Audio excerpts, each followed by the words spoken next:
પ્રાર્થના કરીએ. પરમેશ્વર પિતા, તમારો આભાર માની તારી સ્તુતિ ધન્યવાદ પિતા સમયને માટે પ્રભુ, આજના વચનના માટે, વચન લાવવાને માટે, વચન સાંભળવાને માટે પવિત્ર આત્મા પરમેશ્વર તમે સહાય મદદ કરો. સાંભળનાર વચન આપનાર સર્વ પ્રભુ ઈસુ ખ્રિસ્તના નામમાં આશીર્વાદિત થાય. પિતા પુત્ર પવિત્ર આત્મા પરમેશ્વર તમારા હાથમાં સોંપાય છે. પ્રાર્થના પ્રભુ ઈસુના નામમાં, આમેન. ગીત દ્વારા પ્રભુના આભાર માનીએ. जिंदा है प्रभु हमारा, जिंदा है प्रभु हमारा, हालेलुया. जिंदा है प्रभु हमारा, जिंदा है प्रभु हमारा. जीवन देता है, शांति देता है, वो ही हमारा राजा है, वो ही हमारा राजा है, हम सब उसके सेवक हैं. जिंदा है प्रभु हमारा, जिंदा है प्रभु हमारा. भजो हरदम यीशु नाम, शैतान को कर दो नाकाम, उस पर डालो बोझ तमाम, जीवन होगा तब आसान. चिंता हमारी वो करता है, चिंता हमारी वो करता है, सारे दुखों को हरता है. जिंदा है प्रभु हमारा, जिंदा है प्रभु हमारा. जीवन देता है, शांति देता है, वो ही हमारा राजा है, हम सब उसके सेवक हैं. जिंदा है प्रभु हमारा, जिंदा है प्रभु हमारा.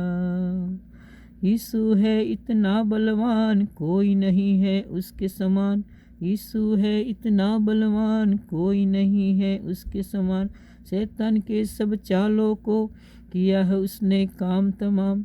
यीशु मुक्ति दाता है, यीशु मुक्ति दाता है, पाप क्षमा सब करता है. जिंदा है प्रभु हमारा, जिंदा है प्रभु हमारा. वो सच्चा चरवाहा है, तृप्त हमें वो करता है. जिंदा है प्रभु हमारा, जिंदा है प्रभु हमारा. प्यारो આપણે વરુણ વચન લઈએ. એમાં પ્રભુ જીવતો છે લખ્યું છે લુક 24માં. અનેક વચન આપણે વાંચીએ. 5મી કલમ લુક 24:5. તેઓએ બીહીને જમીન સુધી પોતાના માથા નમાવ્યા. ત્યારે તેઓએ તેઓને કહ્યું કે મુયલામાં તમે જીવતાને કેમ શોધો છો? તે અહીં નથી પણ ઉઠ્યો છે, તે ગાલિલમાં હતો. હાલેલુયા. પ્રભુનું વચન કે જ્યારે કે છે 4થી કલમ કે સંબંધી તેઓ ગૂંચવણમાં પડી હતી, ત્યારે ચળકતા લુગડા પહેલાં 2 પુરુષો તેઓની પાસે ઊભા રહ્યા અને તેઓ બીહીને જમીન સુધી પોતાના માથા નમાવ્યા. ત્યારે તેઓએ તેઓને કહ્યું કે મહિલાઓમાં તમે જીવતાને કેમ શોધો છો? આ જેવા લાવ શું આપણે મહિલામાં જીવતાને શોધીએ છીએ? જો આપણે મરેલા છે, આત્મીય રીતે આપણે મરેલા છે, તો આપણે આ મરેલામાં જીવતાને શોધીએ. મતલબ દર વર્ષે આપણે જે કંઈ પુનરુત્થાનનો દિવસ મનાવીએ છીએ, તો આપણે દર વર્ષે વિધિઓમાં ચાલ્યા જઈએ છીએ. વાલાઓ, ચર્ચની અમુક વિધિઓ હોય છે, એમાં જતા રહીએ છીએ. તો પ્રભુ શું આજે આપણો મરેલો છે? શું તમે એવું માનો છો? શું તમે આત્મામાં જીવતા નથી? વાલાઓ, આત્મામાં તમે જીવન જો તમને મળ્યું હોય તો એટલા માટે પ્રભુ એફએસી 5:14 એટલા માટે લખવામાં આવ્યું છે. વાંચી લો તમારી આગળ કે કેવું વચન સરસ છે વાલાઓ. હાલેલુયા. એફએસી 5 અને 14મી કલમ અહીં લખે છે, જણાવે છે, માટે કહેલું છે કે ઊંઘનાર જાગ ને મુયલામાંથી ઉઠ, ખ્રિસ્ત તારા પર પ્રકાશ પાડશે. ઈસુ ખ્રિસ્ત પ્રકાશ છે, ઈસુ ખ્રિસ્ત અજવાળું છે, યોહાન 8:12 કલમ પ્રમાણે. અને પ્રકાશ છે વાલાઓ. એટલે જો આપણે ઉદ્ધાર પામેલા જો આત્મા ઊંઘતા હોય અને આપણે જીવતા દેખાઈએ છીએ, પણ જો આત્માની અંદર મરેલા હોય પ્રભુને જીવન નથી સોંપ્યું, આપણે પાપોની માફી નથી મળી, પાપોની માફી નથી પામ્યા ઈસુ પાસે, તો આપણે મરેલા સમાન છે. એટલું યાદ રાખજો. અનાથ છે, જેમ અનાથના બાળકો નથી હોતા ને, એવી રીતે મા બાપ નથી હોતા અનાથ બાળકોને, એવી રીતે આપણા બાપ પણ જો બનાવ્યો નથી ઈસુને, પોતાના બાપ તરીકે સ્વીકાર નથી કર્યો, પિતા કે પ્રભુ ઈસુ તું બાપ મારા માટે આવ્યો અને મારા પાપો માટે કચરા વિંધાય મરી ગયો, દટાયો, ત્રીજા દિવસ સજ્જન ઉઠેલો. જો જીવતો પ્રભુ છે, જો તમે કબૂલ નથી કરી પહોંચી, તો તમે મરેલી હાલતમાં છો આત્માને. એવું યાદ રાખીએ વાલાઓ, ખ્રિસ્તી હોય કે બિન ખ્રિસ્તી, કેમ કે પ્રભુનું વચન કહે છે, હું નથી કહેતી વાલાઓ. આજે આપણે ફરી આપણે આગળ જોઈએ. માથીને માર્કમાં પણ લખવામાં આવ્યું છે, આગળ માથીમાં શું લખ્યું છે તે પણ જોઈશું. Hallelujah, praise the lord.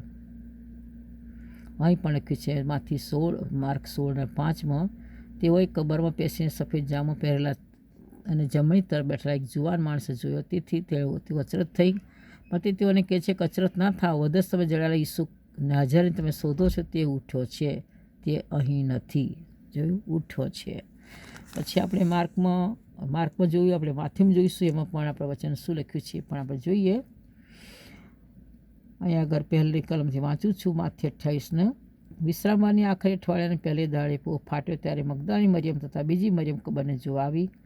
અને જો મોટો ધરતીકંપ થયો, કેમ કે પ્રભુનો દૂત આકાશ ઉતર્યો અને ત્યાં આવીને કબરના મોં પરથી પથ્થરની ગબડાવીને તેના પર બેઠો. તેનું રૂપ વીજળીના જેવું ને તેના લુગડું બરફના જેવું ઉજળું હતું, અને તેના ધાકથી ચોકીદારો ધ્વજી ગયા અને મરણતુલ થઈ ગયા. ત્યારે દૂતે તે સ્ત્રીઓને કહી, બીહોમાં, કેમ કે હું જાણું છું કે વધસ તમે જડેલા ઈસુને તમે શોધો છો, તે અહીં નથી, તેના કહ્યા પ્રમાણે તે ઉઠ્યો છે. જોયું, ઉઠ્યો છે, પ્રભુ ઉઠેલો છે. પ્રભુ પુનરુત્થાન પામી ગયો 2000 વર્ષ પહેલાં, આજનો નહીં વાલાઓ. હાલેલુયા. એટલે લુક 24માં પણ ફરી આપણે થોડુંક એને વાંચીએ, ઉઠ્યો છે એની આપણે થોડી વાત કરીશું. હાલેલુયા, પ્રભુના આપણે આભાર માનીએ. અહીંયા આગળ જે 2 જણા આમોસમાં જતા હતા, આમોસ લખ્યું છે 6 દાડે તેઓ બધા 2 એમોસ નામનું એક ગામ, યરુશલેમ 4 ગામ આગું છે, ત્યાં જતા હતા. ત્યારે પ્રભુની બધી વાતો કરતા, એટલામાં પ્રભુ સજીવન થયા પછી 500 માણસ, 2000 વર્ષ પહેલાંની વાત છે. પ્રભુ તો સજીવન છે જ ઓલરેડી, આદિનંદ છે, પહેલો છેલ્લો છે. કેમ કે અહીં પ્રતિકરણમાં લખવામાં આવ્યું પહેલાં 11મી કલમમાં કે લખ્યું છે, અને હું જીવન છું, હું મૂવો પણ હતો, અને જુઓ સદાકાળ જીવતો છું, અને મરણ તથા હાદીસની કુચ્ચો મારી પાસે છે. પ્રભુની પાસે જ હાદીસ અને મરણની કુચ્ચો પ્રભુની પાસે છે વાલાઓ. હાલેલુયા.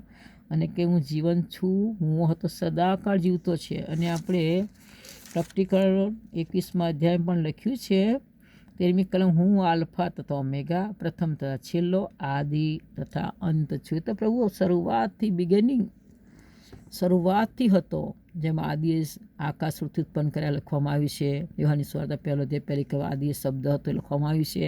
એ તો શરૂઆતથી જ હતો વાલાઓ. એ તો તમારા મારા પાપોને માટે, માનવ જાતના પાપો માટે, કેમ કે આપણે આદમના વંશના છીએ, આદમના સ્વભાવમાં જીવીએ છીએ, આદમના વંશમાં આપણે પેદા થયા છે મા બાપથી વાલાઓ. એટલે આપણે શરીરમાં જન્મ પામ્યા છે, પણ જો મોટા થયા પછી, પ્રભુની ઓળખ થયા પછી આત્મામાં જન્મ પામીએ છીએ, ત્યારે ઈસુના બાપના બાળકો બન્યા છે. કોઈ બી ધર્મ હોય, કોઈ ભાષા હોય બી, કોઈ બી કન્ટ્રીનો માણસ હોય પ્રભુ વાલાઓ.